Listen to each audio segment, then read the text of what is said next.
First, giving praises to God, who is the only one worthy of my praise. To the ministers here at Shiloh, to Minister Cannon, who asked if I would speak today. What tickled me is how she went about doing it. And I wasn't really sure she was asking me. But after she said, would I speak, she dashed off. Was that something she really wanted me to do? And then suddenly a word came to me. I said, okay, Lord. All right. That's fast. That's as fast as I've seen it.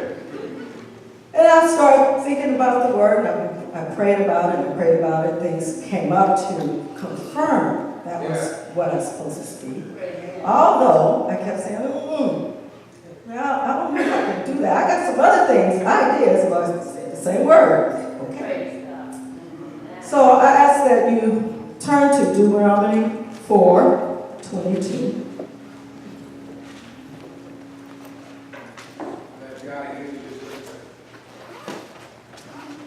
And I ask that you stand when you find the scripture.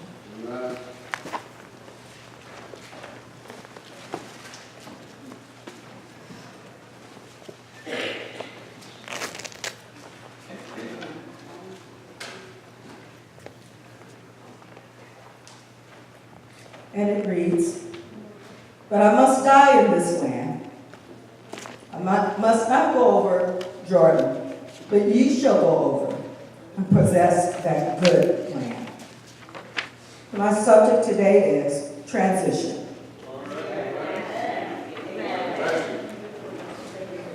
One simple word, transition. So my last confirmation was when we were at Abyssinia. And the pastor there had asked the ministers from Shiloh to stand and have a word.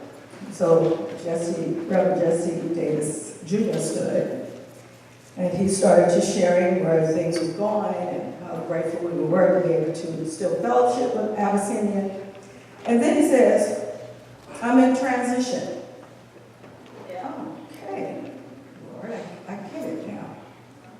He says, Shiloh is in transition.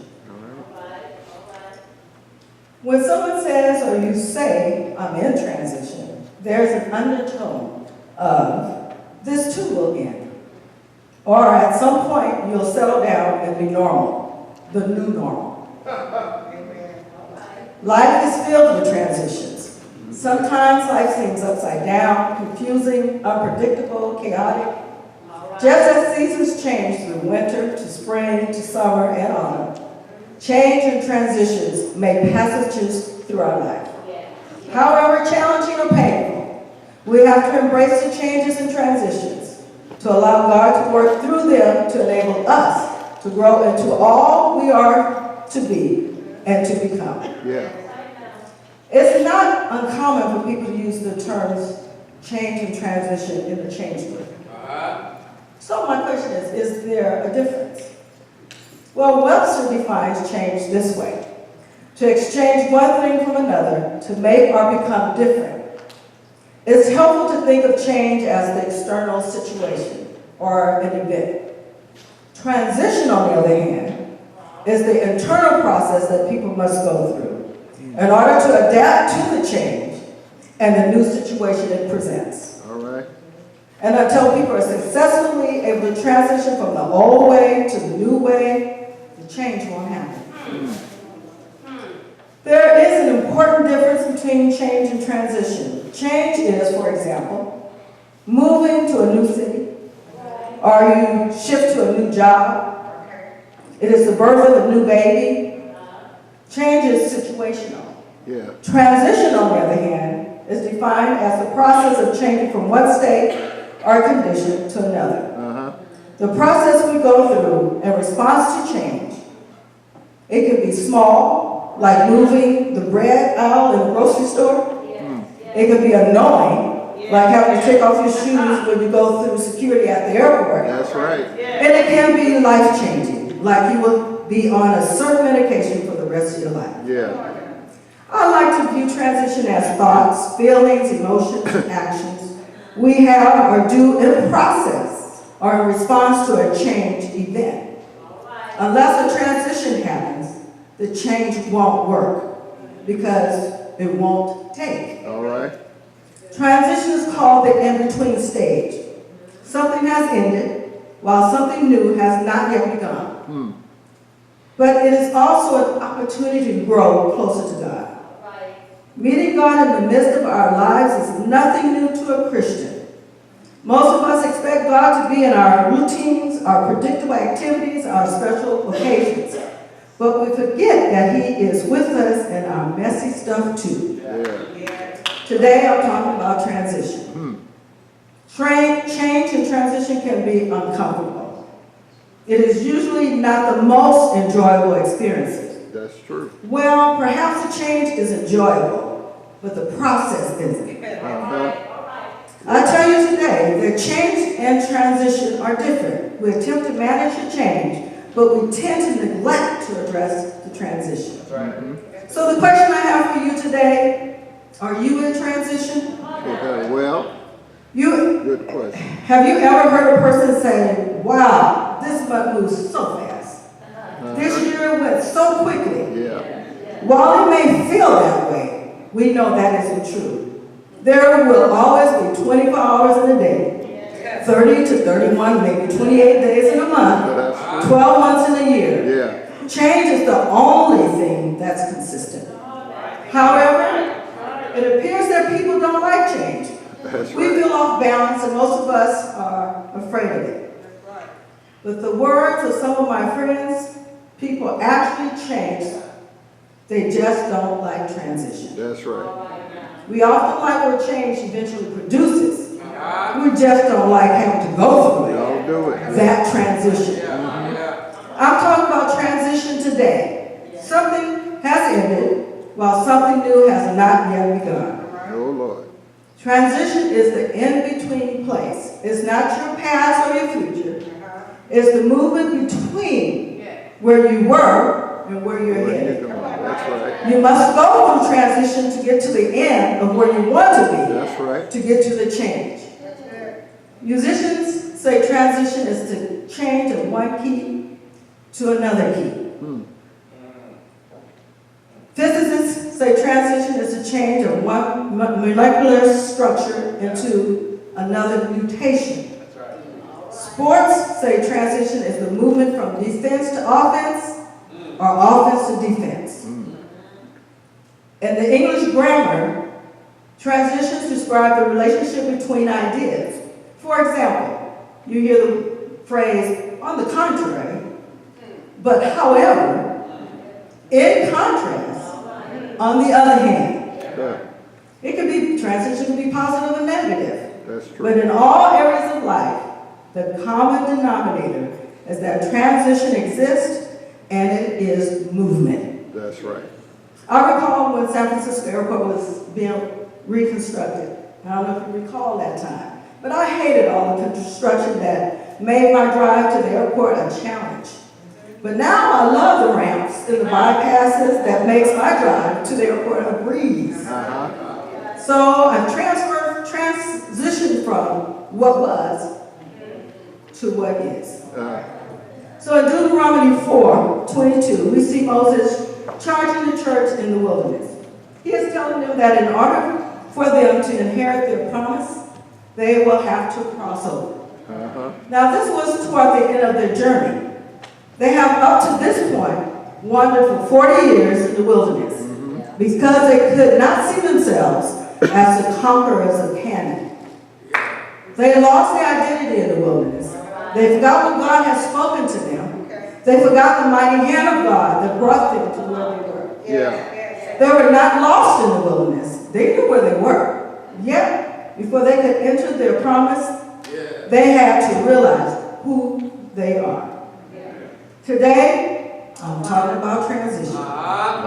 Before we can get from where we are to where we want to be, we will have to be convinced that what God has said about us is true. That's right, yeah. As long as we see ourselves as Egyptian slaves, we will stay in bondage in our past. That's right. The Israelites had left Egypt, but Egypt had not left them. That's right. That's true. That's true. When we when we realize that what we possess is greater than the challenges we face, then we will be ready to possess our promise. Yeah. That's right. That's it. I know that transition from who we are to who we are meant to be is often challenging and fearful, but it's part of the process to allow God to work through us so we are able to grow into all we are able to be and to become. Yeah.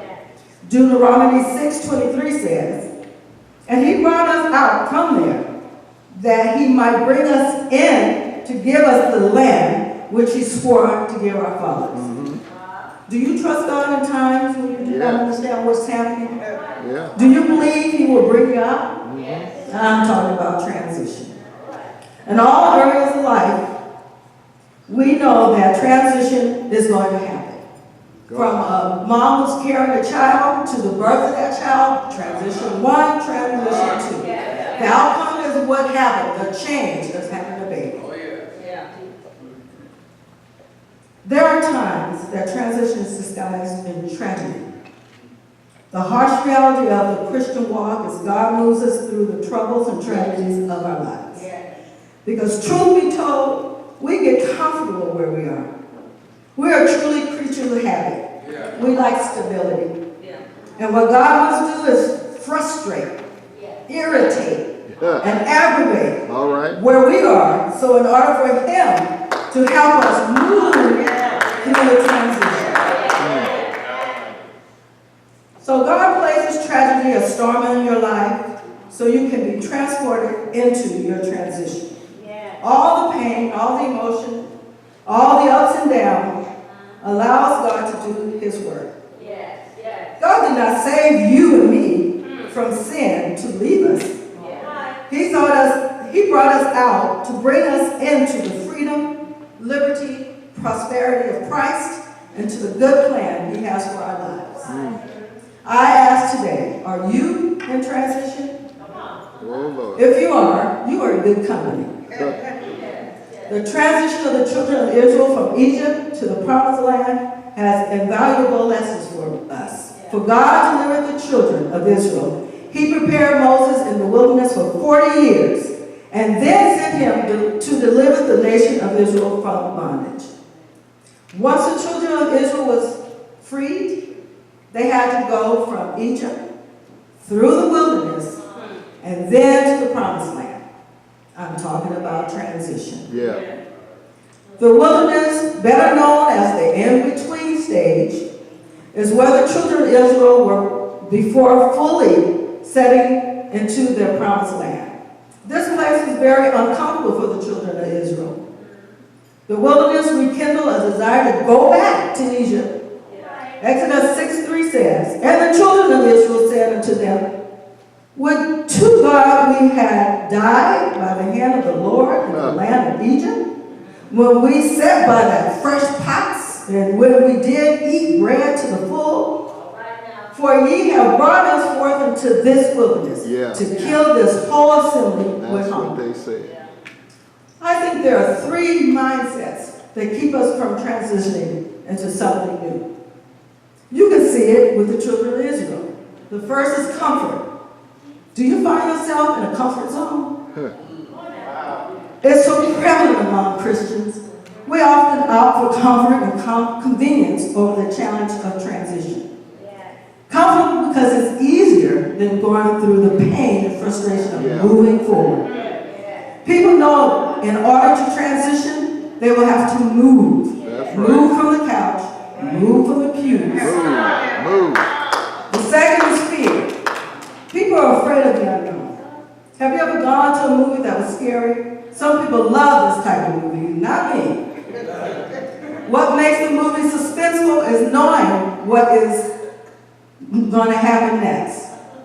When transition comes, because it carries an element of the unknown, people shrink back in fear. Yeah. 3, sentimental. Some people are sentimental. They don't transition because they would rather live in yesterday's familiar than search for a new one. They're content to live in yesterday's victory rather than having to fight for one today.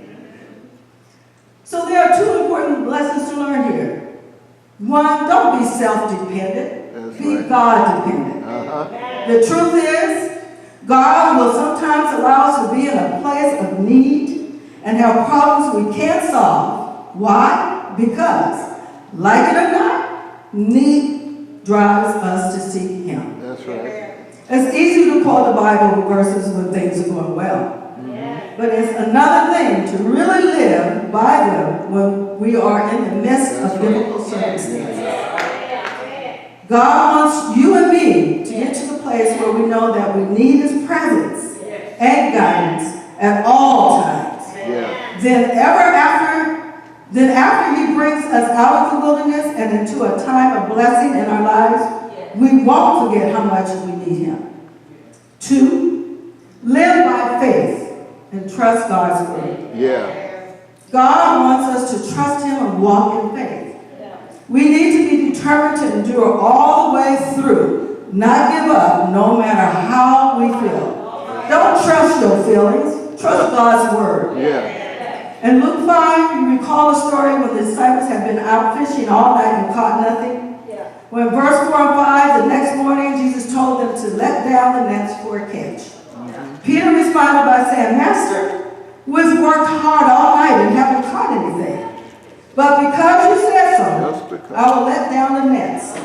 They had been working all night and didn't feel like there were any point of fishing. Isn't that like us? Well, didn't work, we might as well, we'll go this way now. Go another way. We lose hope because we don't see a change right away and not willing to try again. But they believed God's word, did what Jesus said, and caught more fish than their nets could hold.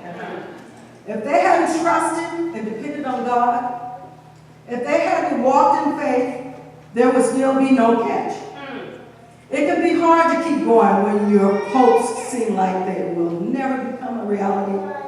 Sometimes you can't even imagine that things will get better. But through season after season of transitions, God teaches us to hold tight to His word and believe Him over your circumstances. When the children of Israel complained in the first time of being in the wilderness, it caused a delay in their arrival to the promised land. Remember, they went to the wilderness twice. In your transition, remember that the in-between place is not the destination. All right. The wilderness wasn't the children of Israel's destination. It was a place of transition. That's true. The in-between place. Yeah. Don't miss God in transitions. Don't allow your fear of unknown, your lack of trust, your lack of faith, make your wish to Him known and believe and trust on Him. God's transitions always lead to transformation. A new beginning, a new day. Isaiah 43, 18, 19, for I know the thoughts that I think toward you, says the Lord, thoughts of peace, not of evil, to give you an expected end. Confess God's word over your life. Isaiah 41:10 says, fear thy not, for I thee. Be not dismayed, for I am thy God. I will strengthen thee, yea, I will help thee. Yea, I will uphold thee with the right hand of my righteousness. When the doors keep closing, consider that God might want you to move forward, but not right now. Or perhaps He might want you to let go of something before you go. The waiting time is a period where we can discern which is the correct way. It can be a painful time. Letting go always is. But wait on the Lord. We need to remember that if God brought you to Him, He will see you through it. That's right. That's right. And we must remember that the storm is not the destination, but the pathway to a destination. Yeah. God has not forgotten us in the storm, and we are still going somewhere. There is still divine purpose in our lives. Don't lose sight of the Lord in the midst of your transition. As I end, It is impossible to get from where you are to where you're going without making a transition. That's right. And without the Lord. As a Christian, the greater part of our success is how we manage in our transition. We must not forget in the darkness what God has promised us in the light. He never said there would be no storms. He never said there would be no challenges. He never said it would be scary. But he did say he would be with you always. Our destiny is greater than our storm. That's right. There's still a divine purpose in our lives. It is. If you are transitioning right now, or if you are ready for a transition in your life, here are 5 things that you might want to consider. All right. 1, accept that transition is inevitable. It's going to happen. Embrace the risk. See this time as an opportunity to display your faith. See it as God's way of surprising you with something better. 3, expect negative consequences. There will be a time of chaos when you're traveling between what was and what will be. Expect some anxiety and confusion to try to sneak in. This is all a necessary part of progress. Without these things, there would be no victory. 4, move forward in spite of it all. There's only one way to go through transition, and that is to go through transition. Never stop, never give in, keep going. 5, pray. The purpose of prayer is that if we have faith in God, prayer deliberately will cause us to move in the right way. Then God will intervene in a supernatural way to make our prayer come true. So the next time you say, or you hear someone say, I'm going through transition, you can do so without any cover-up. Say it with enthusiasm. Say it with excitement. You're about to enter into a new season of greater glory. When you are in transitions, you are in training for great endeavors. As God removes the things that would hinder you and replaces things that will help you. He is developing you into a strong, wise, well-equipped warrior who is able to emerge from every battle victoriously.